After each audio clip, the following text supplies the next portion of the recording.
Okay so आज हम exercise 15B है क्वेश्चन नंबर 5 पर है। ओके तो सबसे पहले हम क्वेश्चन समझते हैं। क्वेश्चन में हमें कहा क्या जा रहा है। ओके तो क्वेश्चन नंबर 5 में हमें ये कह रहे हैं कि एक लाइन है y is equal to 4x plus C. Okay which passes through this point 1,7। तो ये लाइन है जो इस पॉइंट से गुजर रही है। इसका मतलब ये पॉइंट जो है इस लाइन के ऊपर कहीं है। ओके तो पहला पार्ट ये है, we have to find a value of this C. हमें ये सी मालूम करना है कि ये सी क्या होगा। ओके तो उसके लिए हम क्या करेंगे, सबसे पहले क्योंकि हमें मालूम है कि हमारी ये जो लाइन है y is equal to 4x plus C. इस लाइन, ये जो लाइन है ये इस पॉइंट से पास हो रही है, तो इसका मतलब है कि ये पॉइंट इस लाइन को सेटिस्फाई कर रहा है। इट मीन्स कि आप इस पॉइंट को इस लाइन में पुट कर सकते हैं, ये इसे सेटिस्फाई करेगा। ओके तो हम क्या करते हैं, पुट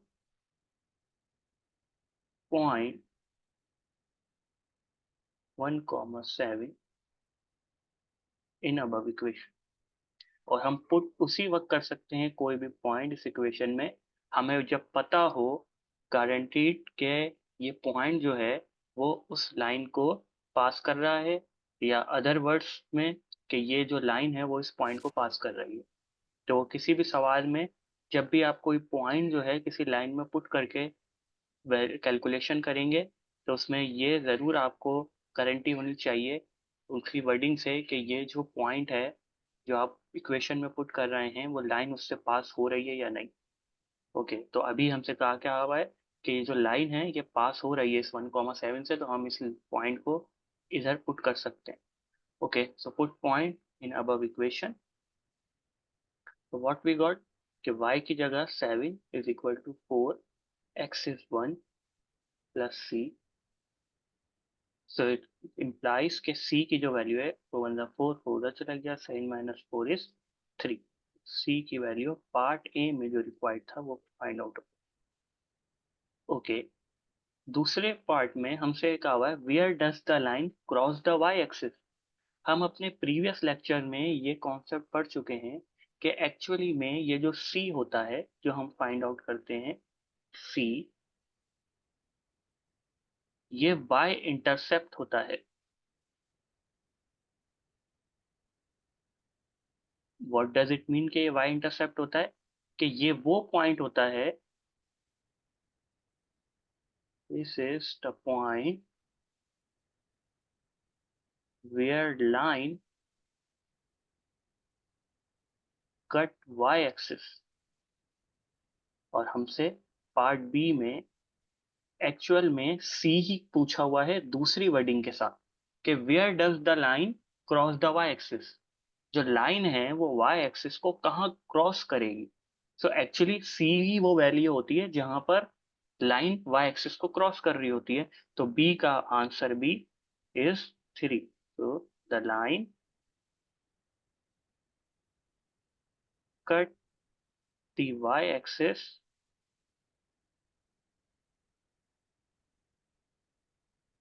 एट पॉइंट। अब हमें पॉइंट की फॉर्म में लिखना है, राइट। तो पॉइंट जो है जब भी आप कहेंगे पॉइंट, तो पॉइंट का मतलब उसकी इसका एक एक्स कोऑर्डिनेट उसका एक वाई कोऑर्डिनेट। तो हमें तो ये पता है कि ये सी वाई इंटरसेप्ट होता है, यानी ये सी वाई की वैल्यू होती है। ठीक है तो ये सी जो है ये वाई की वैल्यू होती है, इसका मतलब ये 3 तो ये वाई है। तो एक्स क्या है, तो हमें पता है कि जब हम वाई एक्सिस पे होते हैं, ये हमारा ग्राफ है, ये हमारी वाई एक्सिस की लाइन होती है पॉजिटिव, ये negative, this is minus Y, this is positive Y. तो जब भी कोई पॉइंट वाई एक्सिस पे होता है, इधर हो इधर हो इधर हो कहीं पर भी हो वाई एक्सिस में, उस वक्त एक्स क्या होता है, जीरो, राइट, क्योंकि एक्स की वैल्यू तो यहाँ और यहाँ होती है। तो इस पूरी लाइन पर हमारा एक्स जीरो होता है। तो हमें अगर सिर्फ y की वैल्यू पता है तो हमें पूरा पॉइंट पता है, क्योंकि हम x की जगह क्या रख देंगे, 0। तो the line cut the y axis at point 0,3। तो एक्चुअल में a और b का आंसर सेम है, मगर b के अंदर हमें और कॉम्प्रिहेंसिवली ये लिखना पड़ेगा कि एक्चुअल में पॉइंट क्या है। और जब भी पॉइंट बताना हो हमेशा याद रखें, कोऑर्डिनेट ज्योमेट्री में जो अब हम कर रहे हैं, हमारा पूरा सिलेबस उस पे है, चैप्टर 15 उस पे है। तो कोऑर्डिनेट ज्योमेट्री में जब भी लफ्ज आ रहा है पॉइंट, तो आपके जहन में होना चाहिए कि आपको एक x की वैल्यू लिखनी होगी और एक y की वैल्यू, राइट। तो इसको और सही कर लेते हैं। तो आप आंसर इसका ऐसे होगा, since C is y intercept, so the line cut the y axis at point 0,3। इसके साथ ही हमारा क्वेश्चन 5 कंप्लीट हो गया। सो अब हम एक्सरसाइज 15B का क्वेश्चन 6 करते हैं। पहले समझते हैं क्वेश्चन 6 क्या कह रहा है। सो क्वेश्चन 6 ये कह रहा है, the line y is equal to mx minus 6 passes through 3,6। तो एक लाइन है y is equal to mx minus 6, ये पास हो रही है इस पॉइंट से 3,6। ओके, नाउ पार्ट ए में हमसे कह रहे हैं find the value of m। Okay, सबसे पहले हम क्या करेंगे, क्योंकि हमें m फाइंड आउट करना है और हमें ये पता है कि ये जो हमारी लाइन है y is equal to M X minus 6, ये पास हो रही है इस पॉइंट से। तो जब भी कोई भी लाइन किसी पॉइंट से पास हो रही होती है तो हम वो पॉइंट उसके अंदर पुट कर सकते हैं। ओके, तो अब 3,6 हम उसमें पुट कर देते हैं। y की जगह 6, m x की जगह पे 3 माइनस 6। ओके, तो इट गिव्स अस 6 माइनस 6 उधर चला जाएगा तो 12 इक्वल्स 3m। तो m की वैल्यू आ गई 12 डिवाइड बाय 3 इज 4। तो ये जो लाइन है इसका स्लोप हमें मालूम हो गया। अच्छा, पार्ट बी बहुत आसान। पार्ट बी में क्या करें, what is the gradient of the line. हमें मालूम है ये m जो है यही तो ग्रेडियंट है। तो द ग्रेडियंट इज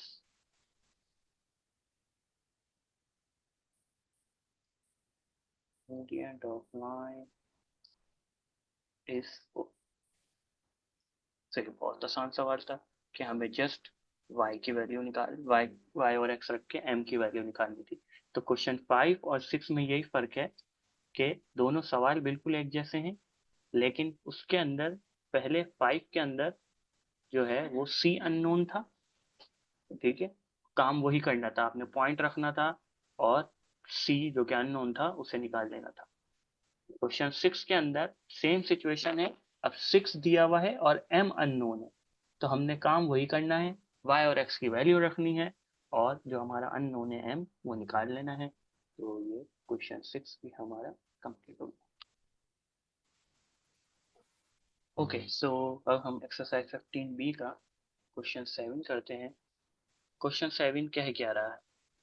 क्वेश्चन 7 में हमें कह रहे हैं, here are the equations of 3 lines. तो 3 लाइंस हैं, लाइन 1, लाइन 2, लाइन 3। इनके हमें इक्वेशंस गिवन की है। क्वेश्चन हमसे ये है कि विच ऑफ दीज लाइंस, इनमें से कौन सी लाइन जो हैं वो पैरेलल हैं। एक्सप्लेन हाउ यू नो, और फिर ये बताना है कि आपको कैसे पता लगा कि ये लाइनें पैरेलल है। तो इससे पहले हम ये देखते हैं कि एक्चुअल में पैरेलल लाइन का कॉन्सेप्ट है क्या, कि when we call two lines are parallel. Okay, तो उसके लिए सपोज हमारे पास ये ग्राफ है और हम इस पे कोई भी 2 लाइनें बना दें।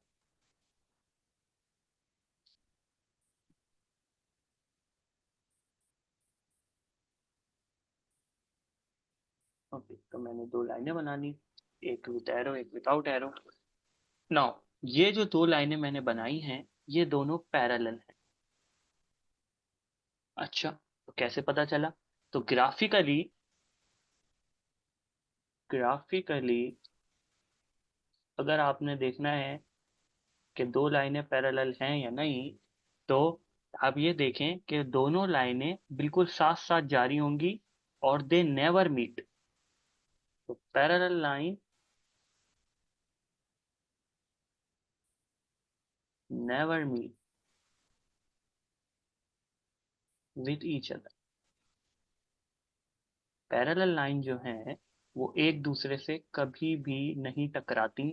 आप भले इस लाइन को आगे तक कितना ही कैरी कर लीजिए, यहाँ पे इस वाली लाइन को कितना ही आगे लेते जाएं, इस वाली लाइन को कितना ही आगे लेते चले जाएं और इस वाली को भी कितना ही, तो जहाँ पीछे जाएं या आगे जाएं कैसे भी जाएं, मगर ये दोनों लाइनें कभी भी आपस में टकराएंगी नहीं। तो ऐसी लाइंस को हम कहते हैं कि ये पैरेलल लाइन। तो ये तो ग्राफिकली कॉन्सेप्ट हो गया कि देख के कैसे बताएं कि अच्छा दो लाइनें पैरेलल होंगी या नहीं होंगी। मैथमेटिकली मैथमेटिकली डेफिनेशन हम देखें कि मैथमेटिकली क्या मतलब है दो लाइनों के पैरेलल होने का। तो मैथमेटिकली जो कॉन्सेप्ट है वो ये है कि व्हेन टू लाइंस, जब भी दो लाइनें हों और उनका स्लोप सेम हो, as same slope M, right, तो उनका जो एम है वो दोनों के स्लोप जो है वो सेम हो, तो हम कहते हैं that then we say that both lines are parallel। Okay, अभी तक हमने डेफिनेशंस देख ली, मैथमेटिकल भी और ग्राफिकली भी। नाउ अब हम अपने क्वेश्चन की तरफ चलते हैं। तो हमें ये कुछ लाइन की इक्वेशंस दी हुई हैं और हमें इन्हें देख के बताना है कि ये पैरेलल हैं या नहीं। अब क्योंकि हमें जो लाइन दी हुई है वो ग्राफिकली नहीं है बल्कि मैथमेटिकली लाइंस की इक्वेशंस लिखी हुई है अलजेब्राइकली। ठीक है, तो इसका मतलब है हमें इस डेफिनेशन को यूज करते हुए चलना पड़ेगा, देखना पड़ेगा कि ये इनमें से कौन सी लाइन जो है वो पैरेलल है और कौन सी नहीं है। ओके, तो सबसे पहले ये नोट करें कि हमें चेक क्या करना है, इन सबके स्लोप कि वो सेम है या डिफरेंट है आपस में एक दूसरे से। ओके, तो हमें क्या मालूम है कि जो लाइन की इक्वेशन होती है, point slope formula, general equation, general form of line वो ये होती है y is equal to M x plus C. Means के x के साथ जो भी वैल्यू लगी हुई होती है वो स्लोप होती है अगर कोई भी लाइन इस फॉर्म में लिखी हुई हो तो अब हमारी सारी लाइनें इसी फॉर्म में लिखी हुई है, जनरल फॉर्म में। तो इट मीन्स कि x के साथ जो भी चीजें लगी हुई हैं वो सारे क्या हैं, इनके स्लोप है। तो लाइन वन का स्लोप है m इज 4। इसी तरह लाइन टू का जो स्लोप है m वो है 3। और इसी तरह लाइन थ्री का जो स्लोप है m वो है 4। ओके, तो अब हमारी डेफिनेशन के हिसाब से क्योंकि लाइन वन और लाइन थ्री का स्लोप सेम है 4 और 4, सो हमारा सोल्यूशन क्या होगा, तो हम लिखेंगे सबसे पहले, इन्होंने क्या पूछा, which of these line are parallel. तो line one and line three are parallel. Okay, तो यहां तक हमने इस पार्ट का जवाब दे दिया। आगे कह रहे हैं explain how you know it, तो हम बताएंगे अब reason, because both lines have same slope.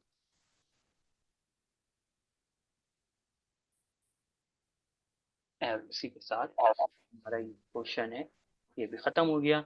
और अगर हमसे कहा जाता है इसी के साथ कि find out those lines which are not parallel, तो हम फिर उसका भी आगे बताते हैं कि line one and two are not parallel, line two and three are not parallel, अगर हमें ये भी कहा गया होता। लेकिन अभी सवाल में रिक्वायरमेंट बस इतनी सी है, तो हमारा जवाब जो है वो उसका कम। ओके, सो अब हम एक्सरसाइज 3B का क्वेश्चन 8 कर रहे हैं। तो ये क्वेश्चन क्या कह रहा है, find the equation of a straight line. तो पहला पार्ट ये है कि भाई हमें स्ट्रेट लाइन की इक्वेशन मालूम करनी है। उसकी जो डिटेल्स है कि वो लाइन कैसी होगी वो आगे बताया हुआ है। That passes through the point 5, 3 and the origin. Okay, तो हमारे पास ये इंफॉर्मेशन है उसके बारे में कि ये जो स्ट्रेट लाइन है ये पास हो रही है दो पॉइंट्स। एक पॉइंट हमें गिवन दिया हुआ है 5, 3 और दूसरा है ओरिजिन। और हमें मालूम है ओरिजिन का मतलब है 0, 0, एक्स भी 0, वाई भी 0। इस पॉइंट को हम कहते हैं ओरिजिन, राइट। यानी ग्राफ के अंदर ये वाला पॉइंट उसमें एक्स भी 0 है, वाई भी 0 है, ये है हमारा ओरिजिन। तो हमें इक्वेशन मालूम करनी है स्ट्रेट लाइन की जो कि इन दो पॉइंट से पास हो रही है। ओके, तो सबसे पहले उसके लिए हमें, क्योंकि अपनी प्रीवियस नॉलेज से मालूम है कि जो लाइन की इक्वेशन है इन अ जनरल फॉर्म वो कैसी होती है, y is equal to M x plus c. So it means कि जो लाइन हमें फाइंड आउट करनी है उसकी फॉर्म भी यही होगी। ओके, अब हमें दो चीजें मालूम करनी है कि m क्या है इस लाइन का और c क्या है। ये दोनों चीजें हम मालूम करके इसमें पुट करेंगे और हमारी लाइन की इक्वेशन बन जाएगी। ओके, तो अब हम m कैसे मालूम करें, बहुत इजी, क्योंकि हमें मालूम है m का फार्मूला वो है y2 minus y1 divided by x2 minus x1। Okay, तो अब हमारे पास दो पॉइंट हैं, तो हम एक को x2 y2 और एक को x1 y1 कह देते हैं। तो लेट्स से कि ये जो है हमारा 5, 3। तो अगर आप ग्राफिकली भी देखना चाहें तो लाइक अगर ये 5 है, 3 है, तो ये पॉइंट कहीं यहाँ कहीं होगा 5, 3 वाला, राइट। तो ये ग्राफ बनाने की जरूरत नहीं है, जस्ट रिप्रेजेंटेशन के लिए मैं दिख रहा हूँ। Okay, so y2 minus y1 5 minus 0 divided by x2 minus x1 3 minus 0। तो हमारा स्लोप आ गया 5/3। Very easy. ओके, तो अब अभी हमारे पास m आ गया है, तो हम इस m को अपनी लाइन में पुट कर देते हैं। y is equal to, this implies, क्योंकि हमारे पास m आ गया है, दिस इम्प्लाइज हमारा जो y है वो बन जाएगा m की जगह पे हम रख देंगे 5/3 x प्लस सी। ओके, अब हमें क्या मालूम करना है, c। तो अब देखें ये बिल्कुल वही सिचुएशन बन गई है, कौन सी वाली, कि जो हमने लास्ट टाइम देखी थी, राइट।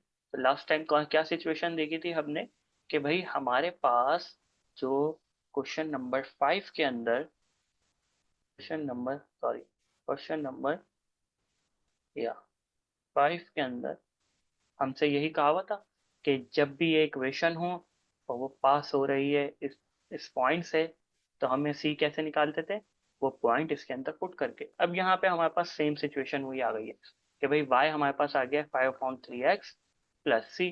तो अब हमें सी निकालना है। तो अब हम क्या करेंगे, हम ये जो हमारे पास दो पॉइंट है, अब हमारी मर्जी है कोई सा भी पॉइंट इसके अंदर पुट करके हम सी की वैल्यू निकाल लें। ओके, तो हमारे पास दो पॉइंट है, हम कोई सा भी पॉइंट रख के सी की वैल्यू निकाल लेंगे। तो पॉइंट ले लेते हैं, हमारे पास दो पॉइंट है, लेट पॉइंट 0, 0, राइट। क्योंकि हम इक्वेशन के अंदर वही पॉइंट पुट करते हैं जिनसे वो गुजर रही हो। हमारी लाइन दोनों ही पॉइंट से गुजर रही है, तो हम दोनों में से कोई सा भी यूज कर सकते हैं। हम आसान वाला 0, 0 यूज कर लेते हैं। तो y की जगह क्या आ गया 0, 5/3, x की जगह आ गया 0 प्लस सी। ओके, तो 0 इज इक्वल टू 5/3, 0 से मल्टीप्लाई हुआ 0, सी की वैल्यू आ गई सी, राइट। तो हमने पॉइंट रख के सी की वैल्यू निकाल दी।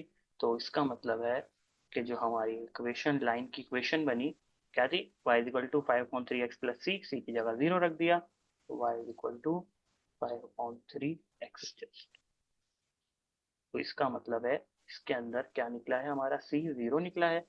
और c 0 निकलने का मतलब क्या है, y इंटरसेप्ट 0 निकला है।